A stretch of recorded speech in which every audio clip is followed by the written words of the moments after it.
La pâtisserie, c'est avant tout une histoire de goût, de saveur et d'émotion. Bienvenue dans Papille. Je suis Léa Reverdy, amatrice et passionnée de pâtisserie. Et depuis 2021, je me suis lancé un défi. Vous emmener avec moi à la découverte de ce qui fait vraiment un bon dessert. L'objectif ultime, trouver la recette parfaite qui fera fondre vos papilles à coup sûr. Vous êtes sur le point d'écouter un nouvel épisode de Papille. C'est le podcast qui part à la rencontre des meilleurs chefs pâtissiers et pâtissières pour comprendre l'émotion et les saveurs qui les animent au quotidien lorsqu'ils et elles créent leur dessert d'exception. Après cet épisode, à vous de laisser libre cours à votre imagination et de créer les desserts aux saveurs qui vous ressemblent tout en vous inspirant des meilleurs. Bonne écoute! Bonjour à tous et à toutes, j'espère que vous allez bien. Préparez-vous à un épisode très riche.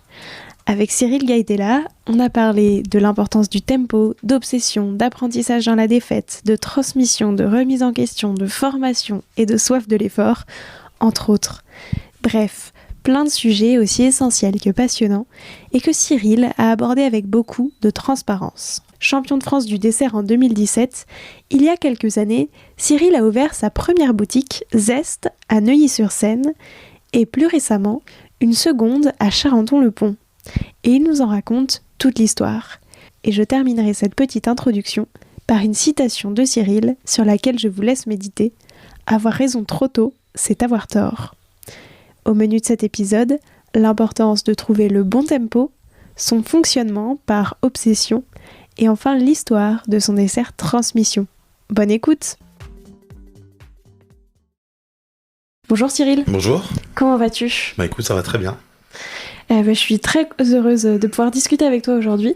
Et pour commencer, je voulais revenir un petit peu sur ton parcours, mais vraiment au prisme des saveurs. Donc déjà, la première question que je pose à tout le monde, c'était quoi, toi, ton dessert préféré quand t'étais petit? Mon dessert préféré quand j'étais petit, je pense que c'est la tarte aux pommes. Truc bateau, ouais. Très simple, mais que tout le monde a... tellement efficace en fait. Et on a tous des marqueurs différents par rapport aux personnes qui l'ont fait. Et paradoxalement, je vais faire rebondir tout le monde, mais c'est la tarte du McDo quoi. On l'avait à l'époque, l'apple pie chaude, ouais. On mangeait, on se brûlait les lèvres. Et vraiment, c'était une vraie gourmandise qu'ils ont enlevé après. Après j'ai basculé plus sur la tarte tatin parce que j'ai appris à la découvrir, mais vraiment si maintenant on va aller dans un truc prisme des saveurs, vraiment le démarrage, premier truc qui me revient en tête c'est la tarte aux pommes du McDo qu'on a eu la chance de connaître dans ma génération. Et que t'aimerais bien remanger aujourd'hui, enfin genre si la refait, est-ce que tu irais la manger ou pas? Si je la remange, si, j'ai aucun souci là-dessus.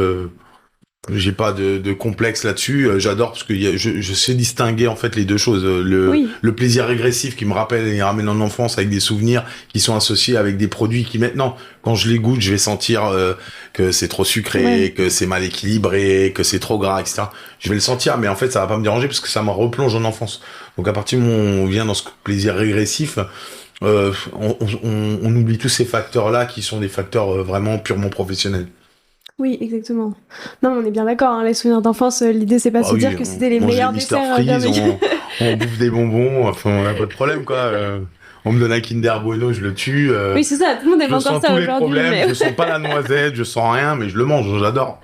Et ça fait toujours plaisir, c'est toujours un peu... Oui, parce que ça nous ramène en enfance, et plus on vieillit, plus on en a besoin. C'est quoi pour toi le dessert parfait pour finir un repas le dimanche midi? Dessert parfait, je vais dire ça dépend en fait. Dessert parfait, moi en règle générale j'aime bien les choses un peu acidulées, donc je dirais plutôt des choses, des sorbets citron, des choses assez simples, ou la tatin, c'est vraiment un produit que je fais assez fréquemment parce que je trouve que c'est vachement vraiment intéressant parce qu'on a le côté gourmand et en plus on peut l'associer avec un produit glacé, avec plein de choses différentes. Je trouve que ça fait toujours plaisir. On a la gourmandise, on a la fraîcheur de la pomme, on peut jouer. Je trouve que c'est un dessert quand même hyper efficace. Et du coup, outre le dessert d'enfance, c'est quoi une bonne tarte tatin? Une bonne tarte tatin, c'est du beurre, du sucre et des pommes. Et si on peut mettre un bon feuilletage bien caramélisé, bien toasté, surtout bien cuit, ben voilà, c'est du bonheur. On se rajoute là-dessus une crème épaisse, un peu acidulée et c'est top. Est-ce que il y en a forcément une, c'est quoi plutôt du coup la saveur qui t'évoque Zest?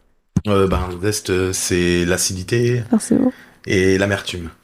Et pourquoi t'as choisi ce nom justement? Quel était un peu le projet de départ Alors, déjà, faut savoir que je suis un grand passionné des agrumes. C'est vraiment une passion que j'ai découvert avec un ami qui s'appelle Damien Blasco, qui m'a fait découvrir beaucoup d'agrumes différents quand il a commencé à fonder son petit jardin d'agrumes qui maintenant a beaucoup évolué. Et du coup, il m'a fait découvrir beaucoup d'agrumes. Et comme je suis quelqu'un assez jusqu'au boutiste, quand je me plonge dans quelque chose qui me plaît, j'ai des phases. J'ai eu une phase du poivre où j'ai goûté quasiment tous les poivres qui pouvaient exister. J'en faisais venir du quatre coins du monde. J'ai fait pareil sur la vanille. Et les agrumes, c'est vrai que j'ai pas réussi encore à avoir la soif de tous les découvrir parce qu'il y en a tellement. Et tellement qui se créent, qui se découvrent. Donc, ça a été vraiment ça. Et je trouve que c'est quelque chose d'assez intéressant parce que l'idée de Zest, en fait, c'est pas seulement de faire une boulangerie, c'est de faire pas un réseau de boulangeries, mais une équipe de boulangeries. Quand je dis ça, c'est chaque boutique a une singularité. Chaque boutique a pour vocation de développer quelqu'un au sein de cette équipe, au sein de cette boulangerie, pour après transmettre le relais. Et exactement un petit peu comme le fait les agrumes, où on va faire du bouturages et voilà, et on va donner des nouvelles saveurs, etc. Donc il y a une singularité. Ici, on a zeste citron vert. La première, c'est zeste citron jaune. Donc voilà, on va commencer à s'amuser un petit peu là-dessus et je trouvais que ça coordonnait bien. Et après, il y a une chose qu'on oublie un peu, mais c'est pour moi la chose les plus importante, c'est le goût. Ça doit être bon. Ça doit avoir des arômes et on oublie un peu trop souvent, mais dans les agrumes, c'est dans le zeste qu'est l'arôme. Effectivement, donc en fait, il y a plein de choses finalement derrière Zest. Oui, après, il y a eu des idées aussi un peu commerciales. Oui, bien sûr. C'est-à-dire que souvent, quand on voit une boulangerie, on a des centaines, des milliers de boulangeries, et j'ai remarqué qu'on voit toujours les premières lettres. On retient jamais le nom en entier, et après, si on cherche un peu sur Internet, on cherche par le première lettre. Alors souvent, c'est des A, O, et alors là, on est là à la ville, on sait à peu près où on était, on cherche, et on trouve pas. Zest, comme c'est Z, il n'y en a pas beaucoup. Voire, on est les seuls. Donc forcément, c'est beaucoup plus facile à retenir. Et on a mis 4 lettres, on l'a mis à l'anglaise. C'est pas pour un projet d'aller à l'international, c'est juste que fonder son entreprise, c'est un peu un nouveau bébé. Et moi, tous mes enfants, ils ont 4 lettres. Ah, c'est vrai? Ouais, mon fils s'appelle Eros, 4 lettres. Ma fille, elle s'appelle Iris, 4 lettres. Donc Zest, c'est 4 lettres. Trop bien. Je trouve ça trop mignon cette dernière partie où du coup ça complète aussi tout ça. Ouais, de toute façon, c'est un petit peu ça, quoi. Non, mais complètement. Du coup, t'as dit, dès le départ, tu l'as pensé aussi en te disant chaque boutique aura un peu une identité, enfin quelque chose qui sera développé plus. Ah oui, de toute façon, le but c'est 70-30. Je dis 70% de commun et 30% de différent. Ok. Donc c'est vraiment le but parce que une boulangerie on l'oublie trop souvent et c'est justement pour ça que j'aime pas ce concept de chaîne ou de groupe, même quand ils font de la qualité, hein, c'est pas le problème n'est pas dans la qualité parce qu'il y a des groupes qui font des choses très bien et qui arrivent à multiplier les choses en les gardant très bien jusqu'à un certain niveau, mais voilà. C'était pas ça, c'est que pour moi c'est un commerce de proximité. Donc déjà je voulais différencier les choses et après dans certains clients ils aiment plutôt tel produit. Alors pourquoi? Parce qu'on a fait une réunion de groupe, on décide de mettre ce produit-là et on enlève un produit que peut-être une des boutiques aimait bien. Donc comme ça nous permet de nous adapter aussi à nos clients et d'avoir une singularité. Et là, actuellement, entre tes deux boutiques, c'est quoi les 30% de différents à chaque fois? Ah, il y a même plus que 30 là. Là, à l'heure actuelle, on est plus à 60-40. Alors sur la pâtisserie, on est quand même assez pareil dans le mimétisme, à quelques exceptions faites. Sur le traiteur, on a une singularité. Et sur le pain, on a une grosse singularité puisqu'on a un chef boulanger qui est amoureux de son métier, qui faisait des choses. Donc on est en train petit à petit de mettre au point des choses qui vont plus ou moins s'embriquer. Et il y a des choses qu'on changera jamais. On garde une recette que lui a mis au point, qui est bien. À un moment, faut pas venir avec ses grands sabots et dire moi je révolutionne tout. Non, on révolutionne rien du tout. À un moment, quand les clients ils aiment un produit, je vais pas l'enlever. C'est pas parce que j'ai changé la boutique que je vais enlever. Non, on regarde, on fait des choses, je mets des choses au point, on essaye des choses. Si ça plaît mieux, la chose qu'on a mis au point, c'est super, elle remplacera une qui pour le coup se vend moins. Et inversement, quand un produit vraiment marche bien, on n'a même pas la vocation de le changer. c'est quoi un petit peu la durée, entre guillemets, de la phase de test, tu vois, pour se dire ce produit... Enfin, comment est-ce que tu juges que justement, par exemple, tel nouveau produit, il a plu... Enfin, tu vois, en combien de temps tu te dis, ok, celui-là, il plaisait vraiment, donc... C'est bien un mois et demi, en règle générale, ouais. De toute façon, le client est le patron. Oui. Pour ce coup-là, moi, il y a plein de produits que j'adore, qui ne trouvent pas leur clientèle. Ça veut pas dire qu'ils sont pas bons les produits, ça veut dire qu'ils ont pas trouvé leur clientèle. Donc on passe quand même beaucoup de temps aussi avec la vente à expliquer, à essayer de mettre en avant. Si à un moment toutes ces méthodes-là ne fonctionnent pas et que le client n'est pas réceptif au produit, soit il est trop tôt, on peut le ressortir peut-être dans un an ou deux, parce que t'entends avoir raison trop tôt, c'est avoir tort. Hein. Okay. Très souvent, ça peut être le cas. On peut avoir des choses, des fulgurances, on se dit c'est génial, on l'arrête, ça marche pas, et on le ressort 2 ans après et ça fait un carton. Ok. Voilà, ça t'est arrivé, t'as un exemple? Ça m'est arrivé, c'est l'histoire de ma vie, ça. C'est l'histoire de ma vie. Non mais vraiment, c'est l'histoire de ma vie depuis des années où je... C'est quoi le dernier exemple? Enfin, en tout cas, l'exemple qui te vient en tête quand tu penses à ça. Le plus concret, c'est, je vais reprendre un truc, c'est quand je suis sorti d'apprentissage, donc c'est à plus de 20 ans. Je voulais absolument sortir, créer des pâtisseries sans sucre ajouté, sans sucre du tout. Vraiment des choses pour les diabétiques, avec un ajout de fibres. Donc j'avais créé 5 sortes de recettes que j'avais fait tester en Suisse en laboratoire, qui potentiellement nous montraient qu'il n'y avait pas d'indice glycémique qui allait monter, etc., etc. Quand je suis allé un peu démarcher, voir pour essayer de monter mon projet, tout le monde m'a fermé la porte, m'a dit complètement fou, vous êtes fou, c'est pas ce qu'on veut, c'est pas ce qu'on aime, c'est pas ce que les gens demandent, etc. Et ils avaient raison, parce que 1 ou 2 ans après, il y a quelqu'un qui avait fait ça, et ça a complètement fait un flop. Donc ils avaient raison, et maintenant il y en a d'autres qui ont fait ça 20 ans après, et ça marche du feu de Dieu parce que c'était le bon moment.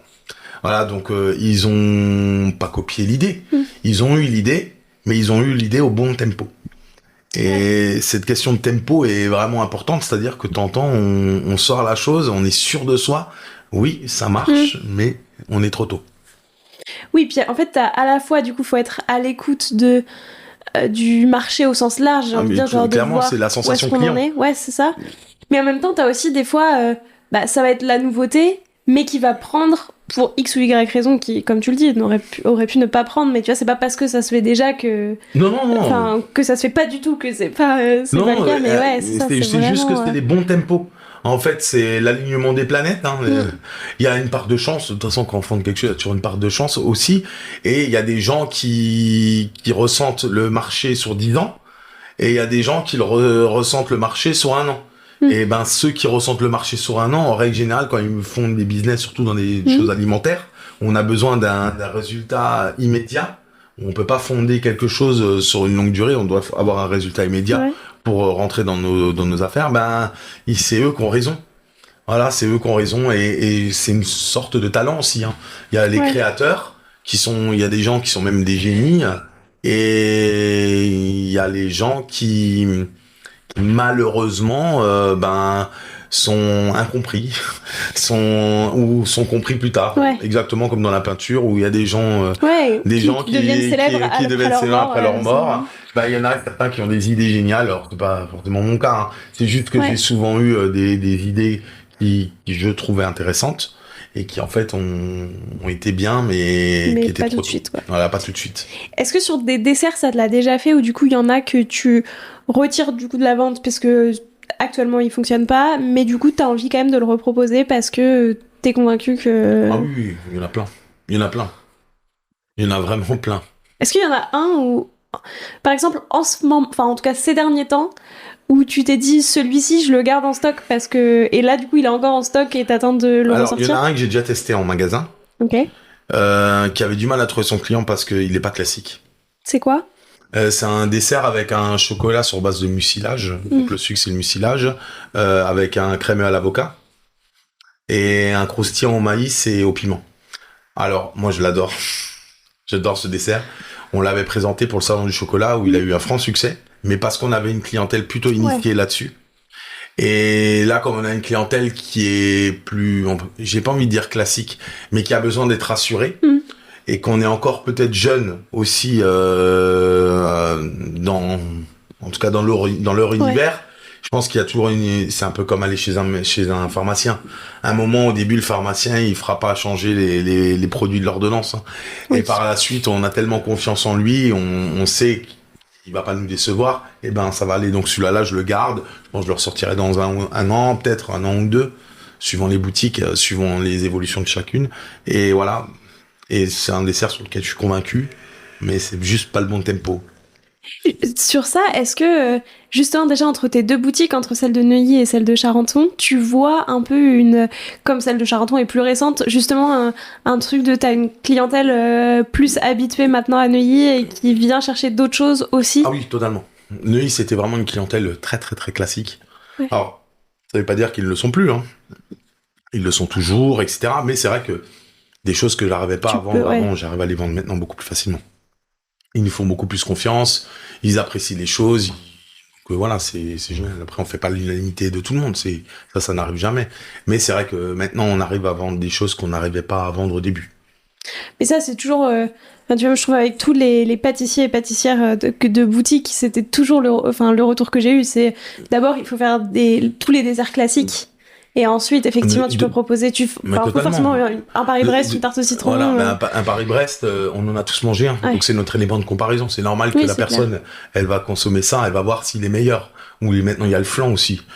Le flan, ils mangent le flan, ils se rassurent avec ça, ils aiment le produit, derrière ils vont tenter quelque chose d'autre. Petit à petit, ils vont aller dans l'originalité. Après, c'est à nous de les accompagner, c'est à nous de leur demander ce qu'ils vont manger, c'est à nous de leur demander quel type de personnes ils invitent, etc. Sans être trop intrusif, mais à un moment, je pense que c'est exactement comme au restaurant, comme un accord. C'est pas nous qui faisons le repas, mais on participe à une partie du repas. Et après, faut pas oublier une chose, en restaurant, on peut aller beaucoup plus loin. Ouais.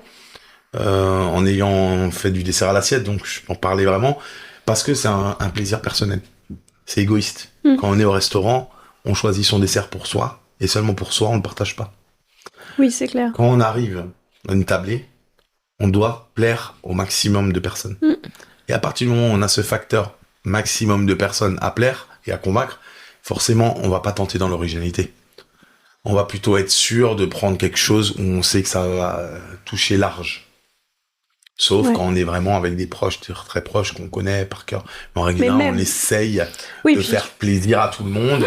Donc aussi bien à la mamie qu'à l'enfant. C'est pour ça que c'est des desserts au chocolat, en règle générale.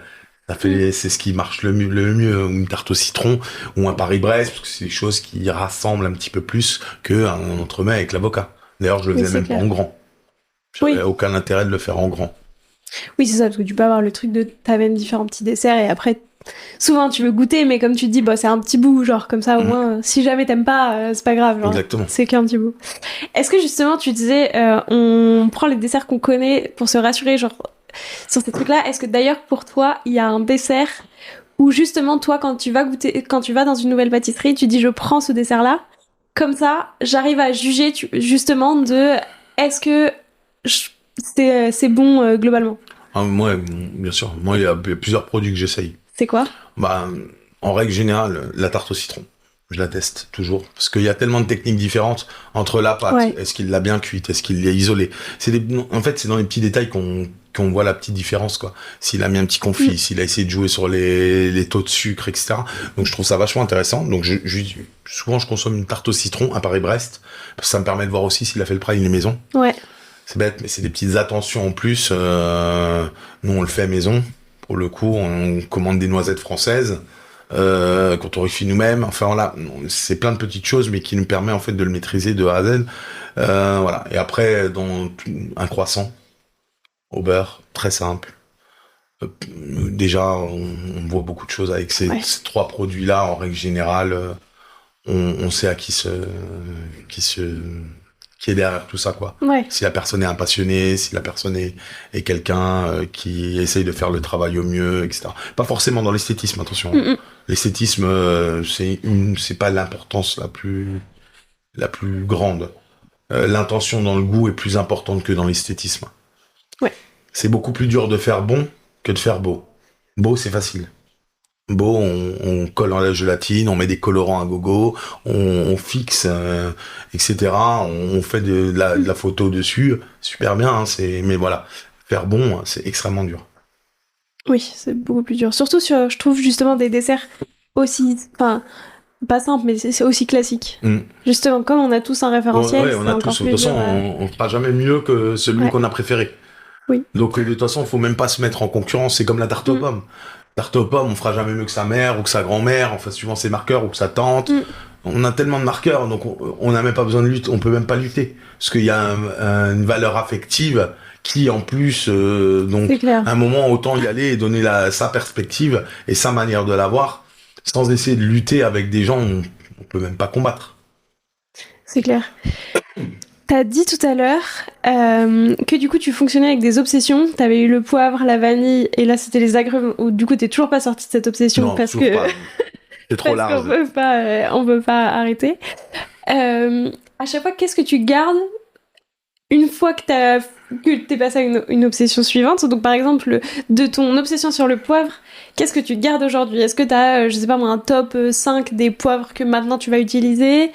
Ouais, bon, je garde toujours. Oui, il y a des choses. Après, il y a pas. J'aime pas faire des classements Ouais. de produits parce qu'il y a oui. des choses exceptionnelles et des choses qui sont très très simples ou qui sont même presque courants, mais en fait, en les sourçant dans un endroit exceptionnel, devient quelque chose de grandiose.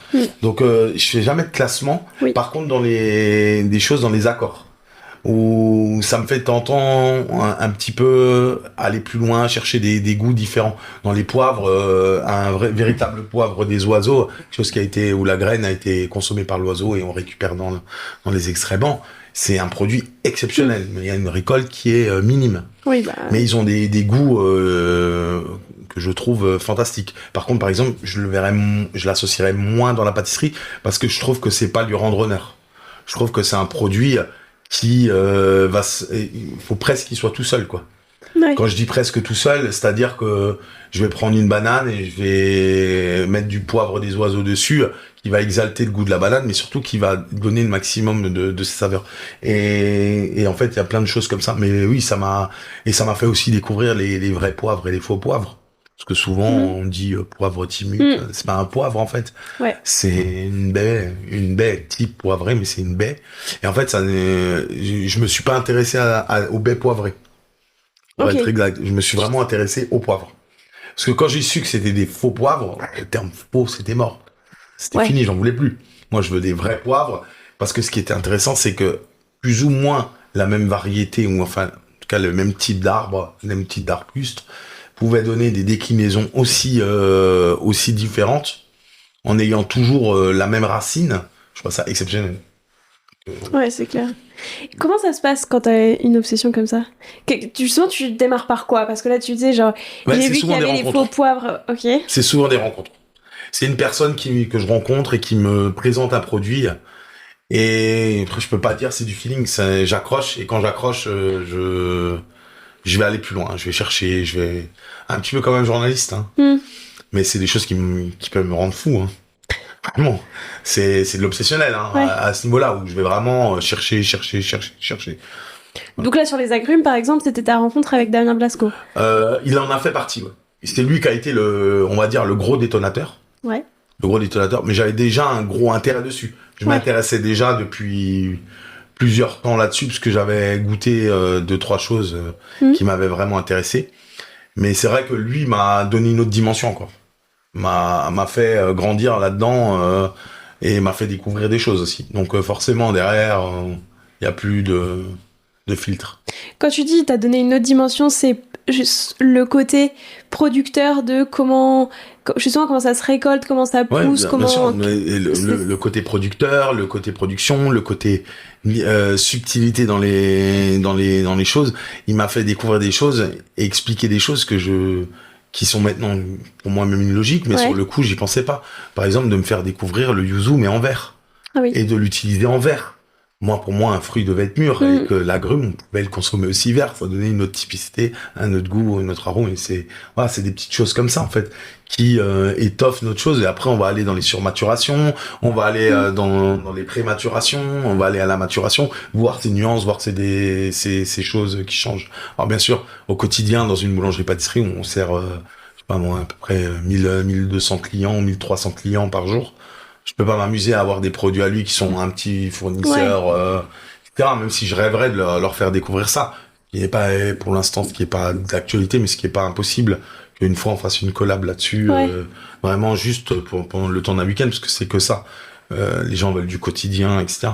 Mais ces diversités, ces petits échanges et tout, font que ça nous conforte et ça nous rend pas accro, mais vraiment très intéressés. Il y a des gens qui sont intéressants.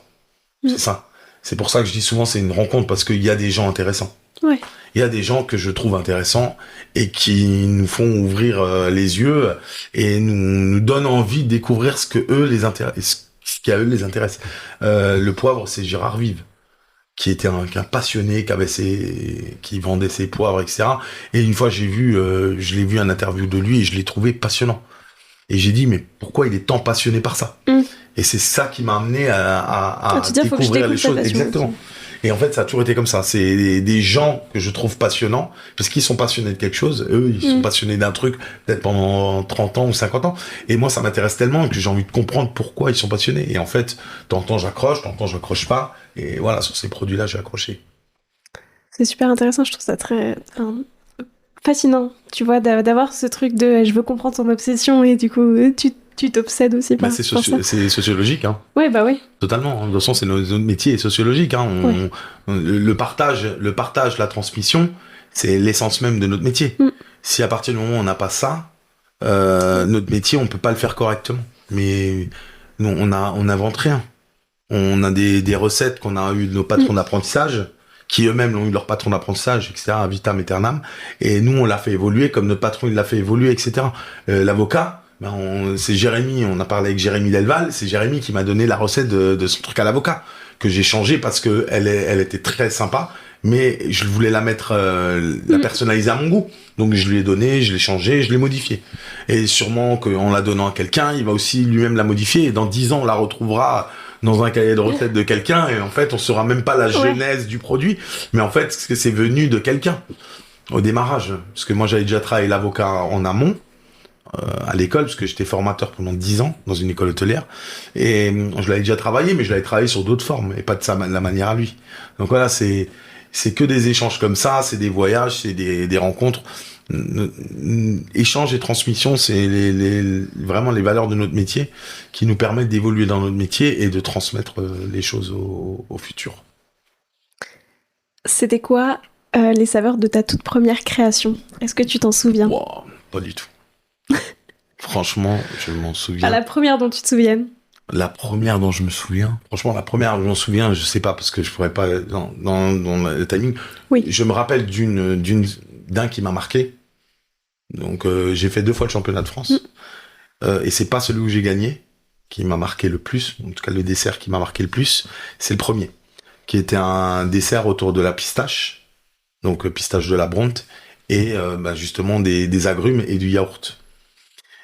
Et en fait, c'est quelque chose qui me touchait personnellement dans son goût, dans sa structure, etc. Je crois qu'elle racontait beaucoup mon histoire, parce qu'il y avait vraiment beaucoup d'acidité, de l'amertume. Il y avait vraiment toute une histoire familiale qui était autour de ce dessert-là et que j'aimais beaucoup. Et bon, j'ai perdu cette année-là. Dieu merci, entre guillemets, parce que j'ai jamais autant appris que cette année-là. Parce qu'on apprend beaucoup plus dans une défaite que dans une victoire. Une victoire, c'est un accomplissement, c'est génial, on est content, on est heureux, et le lendemain, on retrouve sa vie, entre guillemets, normale, même si ça chamboule un peu, parce que forcément, on a des projecteurs, etc. Mais en fait, le fait de pas gagner, j'ai pas envie de dire perdre, je préfère dire pas gagner, je trouve que c'est beaucoup plus juste. Le fait de pas gagner, en fait, ça nous remet en question. On apprend de ses erreurs, c'est connu, et en fait, je trouve que j'ai beaucoup plus appris avec cette défaite qu'avec ma victoire. Oui, c'est ça, parce que quand t'as dit du coup le lendemain, c'est vrai que le lendemain, quand t'as pas gagné, tu vas dire qu'est-ce qui manquait à ce dessert, comment je peux le retravailler, qu'est-ce que... Alors, il y en a certains qui broient du noir. Moi, je suis pas dans mon état d'esprit, je suis pas... Voilà, j'ai perdu, on passe à autre chose, j'ai pas gagné, c'est pas grave. Et moi, l'année d'après, j'ai coaché une jeune avec qui j'ai des relations encore, qui est Morgane Rimbaud. Et j'ai compris mes erreurs, parce que je coachais moi-même, et plus une élève à moi. Et en fait, j'ai divisé les choses, j'y allais pas dans la bonne optique, j'y allais vraiment pour un peu comme un revanchard. C'est pas du tout ce qu'il faut faire quand on fait un concours. Il faut y aller comme quelqu'un qui a envie de faire un concours, qui a envie de se surpasser. Ouais. Moi, j'étais pas dans cette optique-là, donc une mauvaise optique. Et l'année d'après, je me suis concentré à 100% à Van, qui a gagné. C'est la chose la plus belle que j'ai eue. Sa victoire, c'est vraiment la chose qui m'a donné le plus d'émotion dans notre métier, beaucoup plus que ma victoire à moi. Ah ouais? Bon, bien sûr. Ma victoire, j'étais heureux, j'étais content. Mais voilà, sa victoire, j'ai pleuré.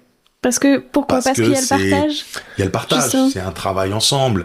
On voit une évolution, on voit la personne qui grandit, on doute avec elle, on réussit avec elle, mais on perd aussi avec elle. Derrière, j'ai coaché beaucoup d'autres personnes. Tant on a gagné, tant on a perdu. Quand on a gagné, j'étais ému et touché parce que voilà, je me dis que je les ai au moins un petit peu aiguillés. Mais quand ils perdent, je suis ravagé. Quand ils perdent, j'ai perdu. C'est même pas eux, c'est moi. Ouais. Qu'est-ce que j'ai mal fait? Qu'est-ce qu'il faut refaire? Enfin voilà. Et je trouve que ce partage-là, moi je suis très très collectif dans le travail, j'aime beaucoup ça. Et c'est vrai que j'ai beaucoup plus d'émotions à faire gagner que à gagner moi-même. Gagner moi-même, ça fait plaisir à mon entourage, moi aussi, hein. Mais quand un des candidats ou quelqu'un que j'aide gagne, ou quelqu'un qui réussit et que j'ai soutenu dans son travail quand il réussit ou qui monte une affaire, etc., je suis très heureux, fier, mais pas pour moi, fier pour lui. Voilà, je me dis, il est extraordinaire. Enfin voilà, je vois les choses un peu différemment et je ne changerai jamais. Hein. Je suis comme ça. De temps en temps, on va me dire, t'es fou, faudrait que tu penses plus à toi. C'est vrai, mais c'est pas contrôlable. C'est pas contrôlable. Sur le deuxième championnat de France, celui où tu as gagné, c'était quoi justement la saveur qui symbolise ce championnat? Il y en avait plusieurs en fait. Et alors, il y avait une partie de mes obsessions. Et en fait, c'est un dessert où j'ai réuni, ça s'appelait Transmission, où je réunissais justement plusieurs idées de goût ou de dialogue de différents élèves ou de différents souvenirs d'apprentissage que j'ai essayé de réunir là-dedans. Donc, il y avait de la noix de pécan, il y avait des agrumes, tellement, il y avait du yaourt, toujours pour ramener, et c'est quelque chose que j'aime, j'affectionne beaucoup le yaourt, et il y avait de la vanille. Mais il n'y avait pas une vanille. Il y avait 3 sortes de vanille différentes avec des provenances différentes, pas forcément les plus attendues. Alors, non, il y en a 4, pardon. Mais j'avais sélectionné pour avoir des typicités de goût différentes. Donc il y en avait une vanille du Congo, en bio, qu'on connaît un peu moins, qui est plus fine, qui a des infusions un peu plus lentes normalement, mais qui ont des notes vraiment de biscuits, de cacao, etc. Il y avait la Tahiti.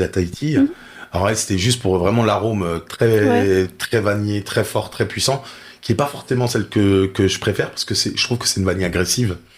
Mais elle plaît, en fait, elle donne tout de suite le marqueur. Ensuite, il y avait une de l'île de la Réunion, parce qu'elle a des notes florales, elle a un écholage au démarrage, et qui donne vraiment une typicité et une longueur, et des notes de fruits un peu pêche, etc., que je trouve vraiment intéressant. Et après, il y en avait une de Papouasie-Nouvelle-Guinée, qui était une sélection particulière, qui avait des notes un peu de tabac.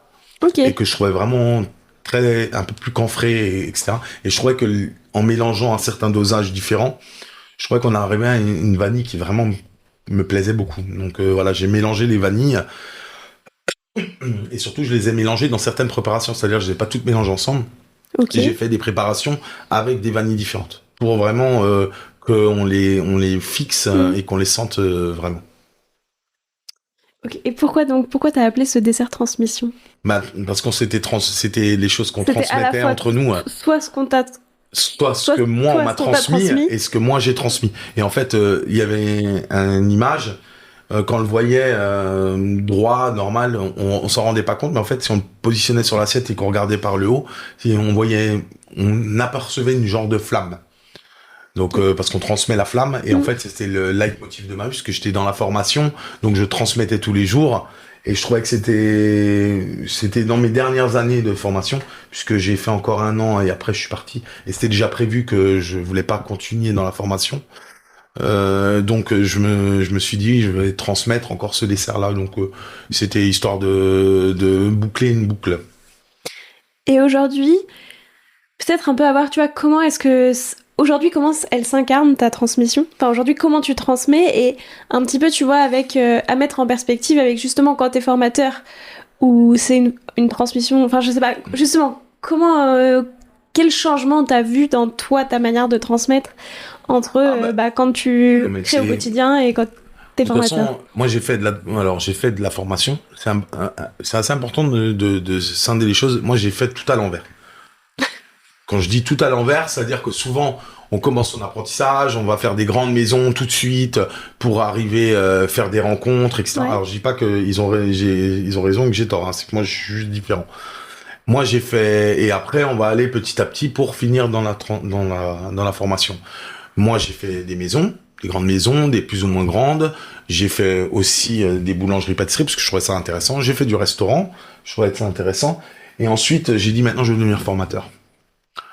Et j'avais 28 ans. J'étais hyper jeune, non qualifié, faut le dire, hein, parce que j'avais en diplôme, j'étais non qualifié. Mais j'y suis allé, j'ai enfoncé une porte, j'ai rencontré une école et je me suis toujours dit je ferais 2-3 ans. Pourquoi je suis allé dans la formation? Tout simplement parce que j'étais un mauvais chef. J'étais un mauvais chef. Voilà, faut le dire. C'est-à-dire qu'un mauvais chef, c'est que je gueulais. Et les mecs, à la fin, ça me percutait pas, quoi. Ils faisaient pas ce que je leur disais. Et j'arrêtais pas de gueuler, et ça continuait à pas faire. Donc, à un moment, on se prend un temps de recul, on se dit, attends, si personne comprend ce que tu leur demandes, c'est peut-être que tu l'expliques mal. Pour mieux l'expliquer, il faut apprendre à apprendre. Ouais. Et donc, je suis allé dans la formation pour ça, en fait, au démarrage. Okay. Pour déjà me faire redescendre de quelques étages. Et pour apprendre à transmettre les informations pour que les jeunes puissent les réaliser. Et après j'y ai pris goût et je trouvais que c'était intéressant parce que comme j'étais jeune, j'avais un certain dynamisme, j'avais une certaine vision moderne aussi des choses. Donc dans les classes, ça leur donnait vraiment une impulsion. Mais je me suis toujours dit que au moment où je m'amuserais plus, j'arrêterais. C'est-à-dire que je voulais pas devenir le prof aigri ou le prof qu'on a marre, parce que on est là avec une nouvelle génération de pâtissiers. Et l'image qu'ils ont, c'est un prof un peu fatigué, qui a pas envie. Alors, il y en a certains, à 50 ans, ils ont la pêche encore, et ils sont exceptionnels. Oui. Mais c'est quand même pas tous. Souvent, c'est des choses en fin de carrière où ils ont déjà usé la corde dans leurs entreprises ou en tant que chef. Et ils arrivent un peu comme ça, et ils sont déjà épuisés par le métier. Et qu'est-ce qu'ils vont transmettre aux jeunes? Pas forcément la bonne méthode. Et donc je voulais pas. En tout cas moi à mon niveau je sais que ça aurait fini comme ça et je voulais pas. Et donc par la suite j'ai transmis ma place à une de mes anciennes élèves qui a fait une continuité exceptionnelle et qui fait maintenant même du meilleur boulot que moi j'aurais fait à son heure, parce qu'elle a encore cette jeunesse, elle a encore cette envie de transmettre, où moi j'avais fait une boucle et où je sais que je voulais pas faire l'année de trop. C'est-à-dire que j'ai pris du plaisir jusqu'au dernier jour. Mais je savais que j'en reprendrais pas en rempilant une année. Et je voulais pas transmettre ça aux jeunes. Donc, je suis parti à ce moment-là. Et après, je suis allé de nouveau en entreprise. Donc, je suis retourné en entreprise, donc pour un groupe de boulangerie-pâtisserie. Groupe plutôt équipe, hein, parce que c'est aussi toujours dans le même état d'esprit. Et un jour, avec ma femme qui était dans la même entreprise que moi, on a dit, c'est peut-être le moment de voler nos propres ailes et de commencer une nouvelle aventure. Donc on a commencé ça. Donc en règle générale, c'est pas trop ce qu'ils font. Souvent, on fait tout le cursus classique, on fait son entreprise, on fait 15 ans et après on arrête, on finit souvent comme formateur. Et moi, je l'ai pas fait. Donc et même quand j'ai passé mon championnat de France, j'étais aussi formateur. Donc c'était complètement décalé. Il y avait personne qui était en formation, qui était formateur. Comment je l'ai passé. Donc voilà, j'ai fait les choses un peu différemment. Et si j'ai fait tout ça, c'est vraiment pour apprendre à transmettre les informations. Et là, maintenant encore, la transmission, ça fait partie de moi. Et déjà dans l'image de Zest, c'est de comment je le transmettrai plus tard. Ouais. Et c'est pas forcément mes enfants, parce que je pense pas qu'ils feront ça. C'est pas que je le souhaite ou que je le souhaite pas. C'est que j'ai pas du tout envie qu'ils soient associés pour le moment et leur imposer. Je préférerais qu'ils fassent ce qu'ils veulent. On a monté cette entreprise pour nous faire ce que nous on avait envie, mais pas pour l'imposer à quelqu'un de notre famille. Et peut-être je préférerais vendre tout pour que eux puissent faire des études, pour qu'ils puissent faire ce qu'ils ont envie. ce que mes parents, ils ont pas eu la chance de pouvoir faire pour nous. Pour moi, en tout cas. Et pour ma femme, c'est exactement la même chose. Ils ont pas pu, mes beaux-parents, ils ont pas pu nous faire ça. Donc, si maintenant, nous, on peut leur transmettre ça autrement, donc voilà. C'est plus dans cette idée-là, et peut-être de développer des jeunes talents que j'ai formés, soit en tant qu'apprenti, quand ils étaient des apprentis dans mon établissement, soit des jeunes que j'ai formés au sein de mon entreprise et qui ont une soif de l'entrepreneuriat et qui n'auront pas forcément le budget pour faire l'entrepreneuriat, donc de leur mettre leurs pieds à l'étrier de manière beaucoup plus facile et de les faire grandir et que les choses deviennent pérennes pour eux et que Zest continue à être transmis au fur et à mesure, quoi. C'est très intéressant et je trouve que quand tu parles justement d'avoir réussi à prendre du recul, je trouve que c'est fort, enfin c'est difficile d'arriver à prendre du recul justement tu vois sur tout ça et se dire ben en fait ça marche pas. Est-ce que il y a eu un élément déclencheur à tout ça? Tu vois, un moment où tu t'es dit là justement tu vois il faut que je me remette en question. Moi il y en a plein des moments. Je pense que c'est que j'ai rencontré ma femme, etc. Et c'est vrai que je prenais vraiment beaucoup à cœur. Alors je le prends encore un peu à cœur. Maintenant, moins. Mais à l'époque, quand je les entendais gueuler, râler, etc. Moi, je comprenais pas. Je faisais des heures pas possibles. Et ils étaient jamais contents. Alors maintenant, c'est toujours le cas. Ce sera toujours le cas de partout. Mais il faut, je pense, apprendre à prendre du recul et accepter de se dire que le chef, le patron ou autre, bah forcément, on va toujours être mal vu ou dénigré. Et je pense même que ça leur fait du bien. C'est un peu l'exutoire, ils en ont besoin. Et qu'à un moment, t'entends, il y a du réel qu'il faut savoir entendre. T'entends, tu te dis, voilà, faut te remettre en question et dire peut-être que je vais trop loin. Et t'entends, non, c'est pas toi qui vas trop loin, c'est eux qui comprennent mal. Et donc, en fait, avoir ce mix, l'âge aide beaucoup. Là, j'aide beaucoup. À 22 ans, on réagit comme un chien fougueux. Et à 40, on est beaucoup plus mesuré. Et on commence à se dire non, faut peut-être voir les choses autrement. Ce qui n'empêche pas de se dire il faut me remettre en question, il faut se remettre en question. Il faut toujours se remettre en question. Mais il faut pas oublier aussi que les personnes souvent avec qui on travaille ont eux-mêmes du mal à se remettre en question. Oui, on a tous du mal à se... Enfin, on en a tous, moins, parce que c'est dur. Ouais. Parce que c'est dur. Parce que de temps en temps, ça nous fait mal au moral. Parce que, voilà. Mais moi, je garde toujours des trucs. C'est que mon métier, c'est qu'un métier. Le jour où je prends ma retraite, je ne touche plus un fouet de ma vie. C'est un métier. Je le fais pendant un temps donné. Et après, je ferai autre chose. Et dans ma tête, c'est vraiment ça. Souvent, les gens, ils disent, mon métier, c'est ma passion. Moi, c'est pas ma passion. Ma passion, c'est autre chose. J'ai eu une passion, et à un moment, il fallait choisir. Vivre de sa passion, ce qui est extrêmement difficile, voire plus ou moins impossible suivant les passions, ou vivre d'un travail qui nous plaît. Pas forcément qui nous passionne, mais qui nous intéresse. Où il y a plein de choses dedans qui peuvent nous passionner, comme les vanilles, voilà, la formation, etc.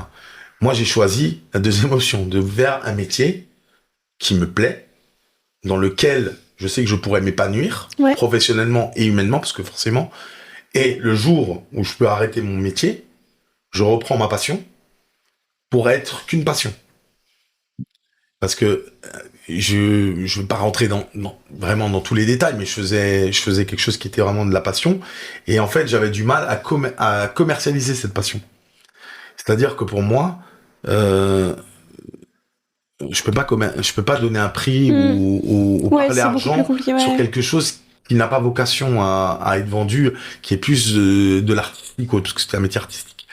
Et à un moment, j'arrivais pas parce qu'à un moment, quand on parle d'argent dans le truc artistique, j'arrive pas. Je vais reprendre l'exemple de la peinture. Picasso, il a jamais été aussi mauvais que quand il savait que son art, il arrivait à le faire en 15 minutes. Je trouve que tout ce qu'il a fait avant est exceptionnel, ce qu'il a fait après est surcoté.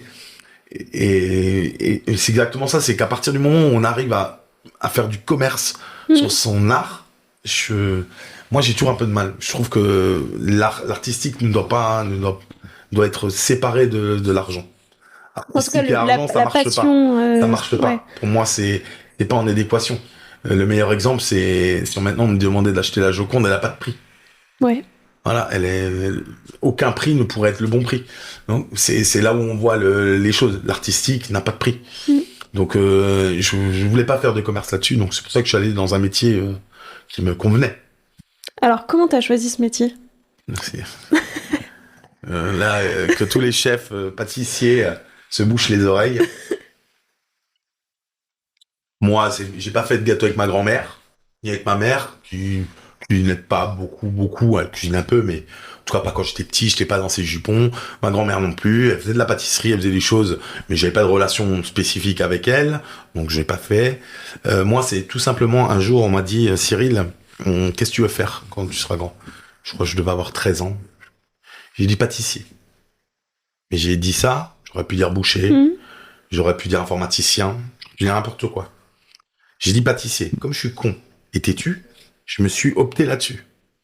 J'ai dit, un jour, j'ai dit ça, faut que je garde ce métier. Heureusement, ça m'a plu. Ça m'a intéressé en tout cas. Ouais. Parce qu'il y avait quand même un... Mais franchement, j'ai dit ça. C'est sorti. Mais c'est sorti, mais au hasard total. J'avais personne dans ma famille qui faisait ce métier, personne qui était dans la gastronomie, rien du tout. Hein. Zéro contact, enfin voilà. J'ai vraiment dit ça. J'aurais pu le sortir. Je pense que beaucoup de chefs, c'est la vérité, c'est aussi ça. Mais c'est plus joli de dire dans les jupons de sa grand-mère, on faisait des trucs, elle nous faisait lécher la gamelle.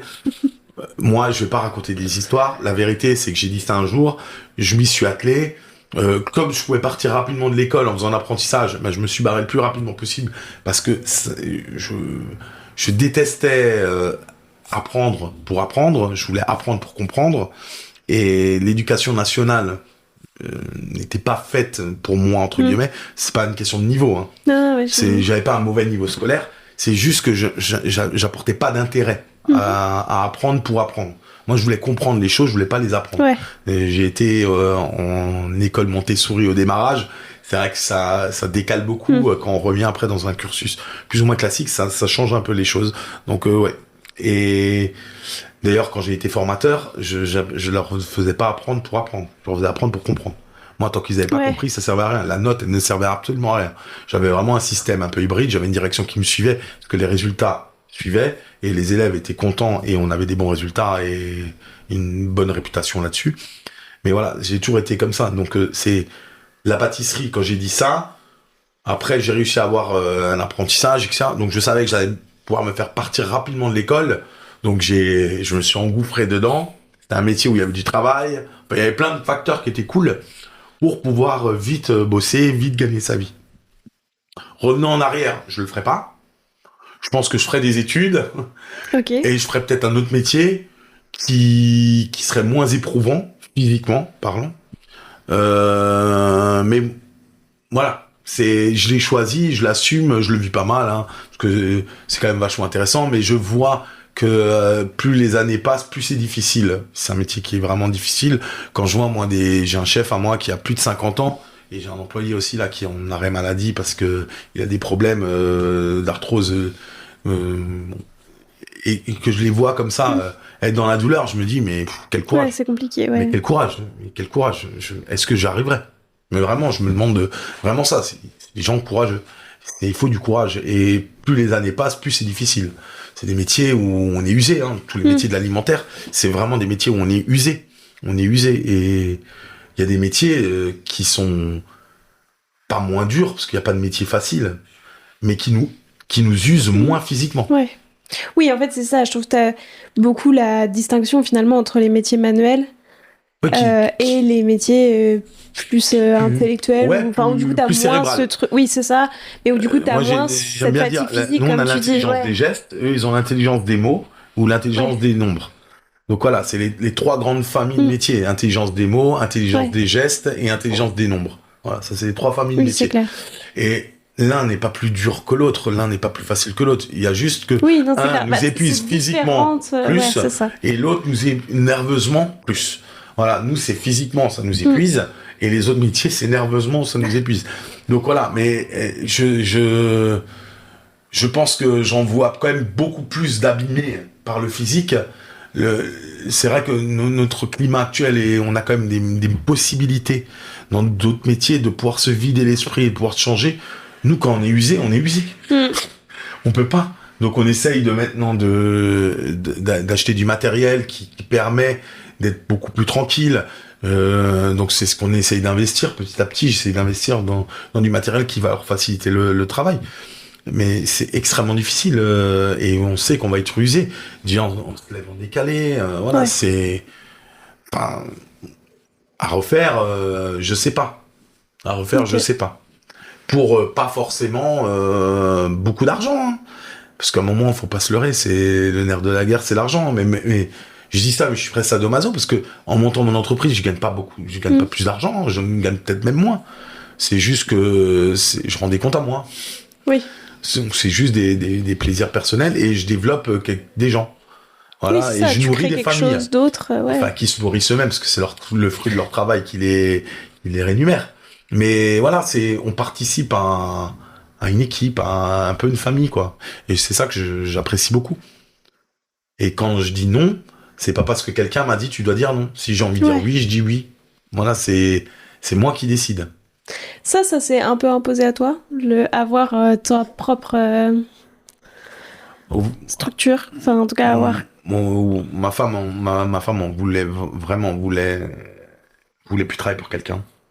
Elle en avait vraiment. Moi, personnellement, je pense que j'aurais gagné plus d'argent en étant consultant. Je pense que j'aurais mieux vécu plus simple, etc.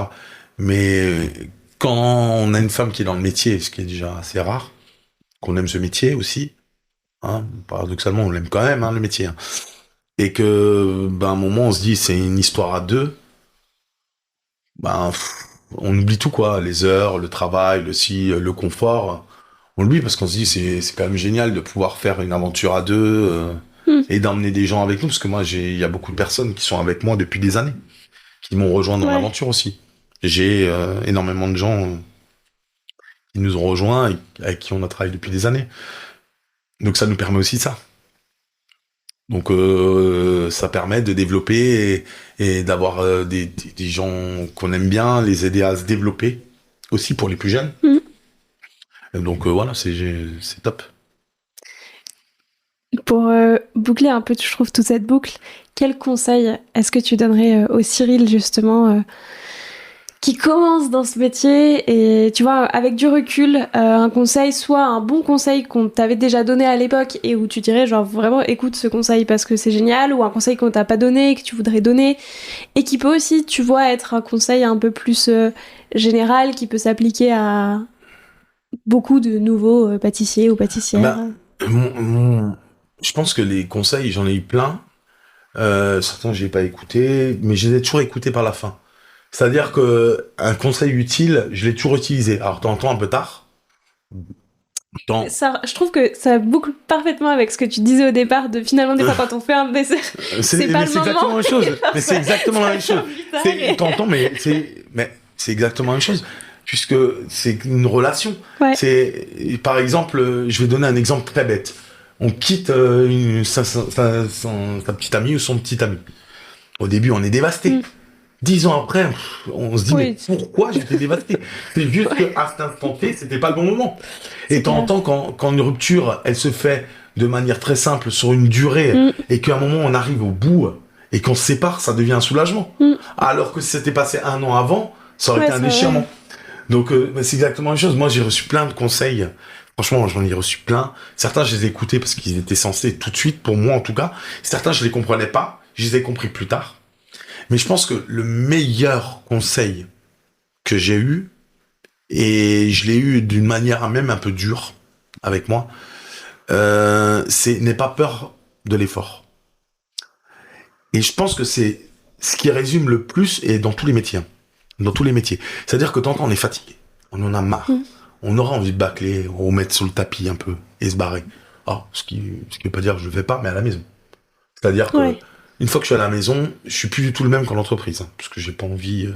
Je suis au bout. Mais souvent, je disais, va plus loin, parce que c'est la seule chose qu'on peut pas transmettre en fait, c'est l'effort.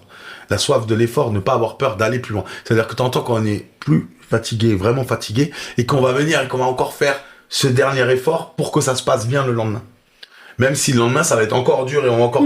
Mais à partir du moment où on a passé ce cap de se dire, je peux repousser ma limite, bah, on le fait pas pour son patron, on le fait pas pour son chef, on le fait pour soi. Si on se dit, ah non, je ferai demain, c'est fini. Dans notre métier, dans tous les métiers d'ailleurs, c'est fini. Parce qu'après, le lendemain, il y a un autre truc qu'on dit, on fera demain, etc., etc. Et à la fin, en fait, on passe son temps à regarder sa montre. Parce qu'on n'a pas envie de bosser. Ouais. Et on voit le temps passer. Et on se dit vivement que l'heure, elle arrive pour que je puisse partir. Mais en fait, si on regarde dans son efficacité, et qu'on se prend en arrière et qu'on se dit, regarde ce que j'ai fait, ben on se rend compte qu'en fait, on n'a pas fait grand-chose dans sa journée. Donc vraiment, cette soif de l'effort, je pense que c'est bien parce qu'au moins on se dit toujours, ouais, je peux le faire. Ça veut pas dire qu'on doit le faire tous les jours. Mais de temps en temps, quand il y a un petit peu de travail, montrer aussi, ouais, moi je peux le faire. Je peux le faire, je vais le pousser. Je vais pas me dire, oh ben non, c'est bon, l'autre il avait qu'à le faire. Ou non, je vais le faire. Je vais aller plus loin que mon envie. Et je trouve que c'est un peu le principe aussi, je crois que c'est dans la culture chinoise ou japonaise, où ils vont arrêter de manger avant de plus avoir faim. Bah, Oui, c'est la même chose, c'est inversé, quoi. On va continuer, même quand on est fatigué, quand on n'a plus envie. Mais on va se dire, on va faire juste le petit curseur en plus pour montrer qu'on peut le faire. Et voilà, bah, ça c'est un conseil que mon patron d'apprentissage m'a donné. Mon chef aussi m'a donné. Et on l'a fait un peu forcé, je vais dire, parce qu'on faisait vraiment des horaires très très difficiles. Mais quand je dis très difficile, c'était extrême. Une autre époque, une autre culture, une autre région aussi, parce que j'étais en Alsace, c'est un peu une différence aussi, une culture un peu, voilà. On nous a forcé un peu à le faire. Franchement, jamais de la vie je le blâmerais. C'était un patron en or. Il était génial, il était reconnaissant, etc. Ça a été très dur, sûrement trop dur. On pourrait plus le faire maintenant. On fait même pas la moitié maintenant. Mais après, c'est un peu tout glisse. Tout est facile. Du coup. Ben ouais, je suis arrivé à Paris, on me disait Paris, tu vas voir, ça travaille à fond. J'ai jamais aussi peu travaillé quand je suis arrivé à Paris. Pour moi, mais je trouvais que il y avait pas de boulot, quoi. Parce j'étais tellement un extrême en apprentissage que en fait tout passait facilement. Et donc c'est là où ça en revient. Et de temps en temps, c'est dur, parce que de temps en temps, on n'a plus envie et tout. Et on peut vite aller à l'échec. Hein. C'est-à-dire, faut pas se dire, parce qu'une fois, on a réussi à aller plus loin, de pousser ses limites, que le lendemain, on va le faire. Et à partir du moment où je pense autant ça, on doit l'entretenir au quotidien. Et c'est pour ça que c'est de plus en plus dur avec l'âge. Autant qu'une fois qu'on a passé le cap inverse, je pense qu'on n'arrive plus à pousser les limites. Ouais. Je pense que c'est déterminant. C'est un moment où on s'effondre. Donc, l'importance de ça, c'est un conseil extrêmement important. Mais c'est vraiment le conseil que je donne à mes élèves aussi. Pousse tes limites, pousse ton curseur, va plus loin que ta fatigue. Oui, puis en fait, c'est aussi être capable soi-même de se dire, genre, quelle charge je suis capable de... Enfin, savoir connaître, en fait, soi-même ses limites, quoi. Ça permet de se connaître, tout simplement. Et ben, c'est très intéressant, c'est super riche et je trouve qu'il y a plein aussi de grands conseils Enfin, c'était très très chouette. Merci pour tout ce partage. Et pour terminer, je voulais te proposer de te prêter au jeu du questionnaire de Proust des saveurs. Vas-y.